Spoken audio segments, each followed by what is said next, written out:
Hi, my name is Rik and I'm the co-founder of Donna, a plugin for Word that is like a helping hand during drafting and contract review. And today we're going to be talking about innovation at law firms because we found that innovation in many ways behaves like a muscle. If properly trained and nurtured, it makes the body strong, but if malnourished or unused, it will slowly atrophy with all sorts of long-term health risks. So we're going to be taking a look at some of the common mistakes that we make when it comes to working out, as well as some of the techniques that athletes use to perform at the top of their game. Because as you will see, we can apply these same mistakes and lessons to help you grow your firm's innovation muscles. We've all been there. It's New Year's Eve and we make a New Year's resolution. This is going to be the year we're going to get fit and show off our dream beach body. We get to work straight away the very next morning, getting new workout clothes, new shoes, signing up for a gym membership, and getting a new Apple Watch to monitor our training programs. We set our alarm for 5 a.m. the next morning because, we read that all successful people start their days early. And so we hit the gym hard, working on all the muscles until we feel them burn, baby. Because the burn means that it's working. You can see your muscles explode already, and this is going to be great. You've basically nailed your New Year's resolution already. But 1 month later, over 80% of those New Year's resolutions will have been abandoned, and we've fallen back to our normal ways. And we see the same thing happen at law firms. We decide to make our firm more innovative and tech-powered, so we start pilot projects for new document management systems and billing automation systems. But what starts out full of gusto soon leads to rollouts going over budget, employees resistant to change, and by the end of the year, we're essentially left where we started off. So what went wrong? Well, the biggest mistake that we made is that we didn't understand the power of small, incremental habits. As John Dryden said, we first make our habits, and then our habits make us. When we hit the gym hard that first day, we made it much less likely that we would feel the strength to punish our body again the next day. It would have been much better if we started out building the routine first. Instead of waking up at 5 a.m., traveling to a gym and punishing our bodies, just wake up 15 minutes earlier. Do some light stretches and some simple bodyweight exercises at home. Then once the morning routine becomes second nature, now we can slowly start to increase the threshold. Similarly, we see that most law firms prioritize big and important projects to take on first. But when these projects inevitably run into difficulties, they fatigue your team to the point where people become resistant to change as it's painful. Instead, successful firms focus on the routine. Set aside 15 minutes in your teams at the end of each week to brainstorm ideas of what 1-hour projects could make work better. And then at the end of each month, pick one of the ideas to complete within that hour. When continuous small innovations are a daily routine, you are much more likely to succeed in achieving your larger goals. Keep in mind that when building these habits, there are a few important points to pay attention to. The first, as we mentioned, is to make it easy to keep going. Remove any barriers, as small as they may seem. For instance, people who set aside their gym clothes the night before so that when they wake up in the morning, they can get dressed and get going, are twice as likely to succeed. They simply remove the small obstacle of having to find their clothes in the morning. According to the Altman Well Flash survey, Law Firms in Transition, the percentage of law firms citing partners resist most change efforts has increased in recent years from 44% in 2015 to 70% in 2020. So don't be afraid to search for these barriers high up the chain. Innovation requires engagement from the bottom up, but commitment from the top down. Just think through all the hoops that somebody with an idea at your firm would have to think through before they're able to even try it out. For instance, do you really need to run a full IT security audit on every single tool you want to try? What if instead you just made a set of safe documents that anyone could use to play around with new tools? Second, make sure to think of incentives and motivation.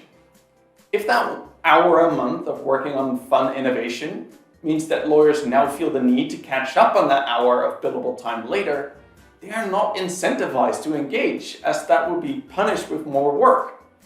Similarly, if your IT team is treated as a support hotline, they will not be incentivized to help you try out new ideas and make changes, as it would just result in more work. Instead, maybe give them a bonus for how many ideas they've helped your lawyers test in a year. A focus on habits, however, does mean that initially you might not notice any results. It can be hard to, feel the workout if nothing is burning. And that's why it's extra important to measure the right things. Seek a sense of accomplishment in just taking a step in the right direction, however small it may seem. For instance, in our plugin for Word, we have a feature that helps lawyers look up the definition of a term in a contract. And on the surface, it seems like a minor convenience function. But the power of habits is that they compound. So that little improvement means that lawyers avoid having to scroll up and down more than 11 kilometers a year to look up definitions by hand. Do not underestimate the surprising effect that small improvements have when compounded over time. So now that we understand where most resolutions fail, is there anything else we can learn from those who succeed? We all know that elite athletes spend an incredible amount of time and effort honing their skills. But what we seem to forget is that more than working hard, they work smart. They focus and balance their energy where it matters to help them achieve their goals. Their training programs are adjusted to their body and they push their limits without causing injury. Now, contrast this with how most law firms approach innovation and technology. We often see a one-size-fits-none solution. For instance, when the US Air Force set out to design their first fighter jet, they lined up all of the pilots and measured their height and width, etc., so they could design a cockpit to be as light and as small as possible. So they took all the average measurements and they set to work. But when the first prototype was done, none of the pilots actually fit in the cockpit because none of them was perfectly average. Everyone had some quirk that the cockpit didn't allow for. Not only are there vast differences in what tools work for what areas of law, each individual will have strengths and weaknesses that make some people experience problems that others don't, and other people understand a solution that others don't. Rather than taking the average feedback as a way of deciding which one solution to pick, use those who love the solution as a way to figure out who to pick the solution for. It's okay if that means that not every person or team uses exactly the same tools, because it also means that those tools will actually be used. Naturally, there'll be some areas that need to be compatible, where a common platform can simplify things, but leave some room for individual non-standard solutions. How else will you achieve non-standard results? Of course, as we've discussed, when your IT department is only given more work when multiple solutions are flying around, they're going to shut down any form of personal preference. So find ways to incentivize them. And the same goes for incentivizing for your vendors. You have a lot more leverage than you realize, so use it. Instead of getting locked into a 3-year commitment based on your firm size with no performance guarantees, make sure that the contract is contingent on actual adoption. We were surprised to find how novel our own business model of pay per monthly active user is in this industry, and it really shouldn't be. And you really don't need to buy a solution based on your firm size either. Have people opt in to if they actually want the license, so that you stay nimble if something else comes along.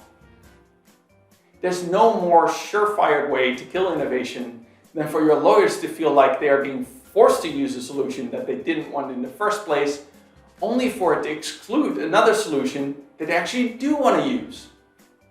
Simply because of, we already have a solution for this.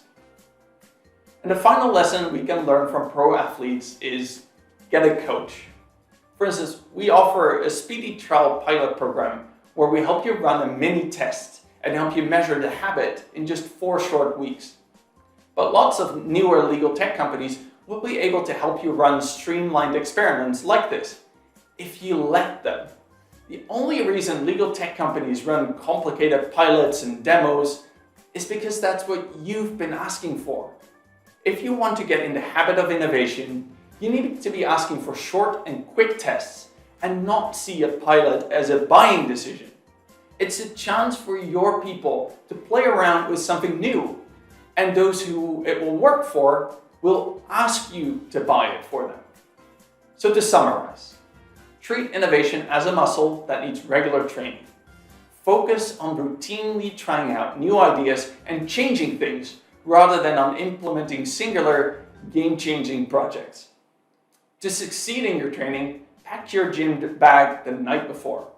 Remove any obstacles that might hinder your team to bring ideas to life. You don't need a full IT review or ask questions about how many languages are supported. You need to create a try it before you buy it environment where those questions don't even matter. And finally, also think about the incentives that might be demotivating your team or working against you. Whether that's extra unappreciated work for IT or requesting a lot of upfront material and paperwork from your vendors instead of just trying it out. And if you need help, get a coach that pushes you outside of your comfort zone. Thank you.